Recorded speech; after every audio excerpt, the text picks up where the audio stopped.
Disney Cruise Line anunció la entrega oficial del Disney Adventure, un paso clave para su expansión en el mercado asiático. La ceremonia se realizó en Alemania con ejecutivos de Disney y del astillero Meyer Werft presentes.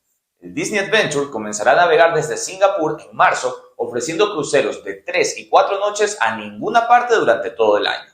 Con 208.000 toneladas brutas y una capacidad para 6.000 pasajeros, se convierte en el barco más grande de la flota de Disney. Es el segundo barco entregado este año a Disney Cruise Line, luego del Disney Destiny, que debutó en noviembre, confirmando una fuerte expansión de la naviera.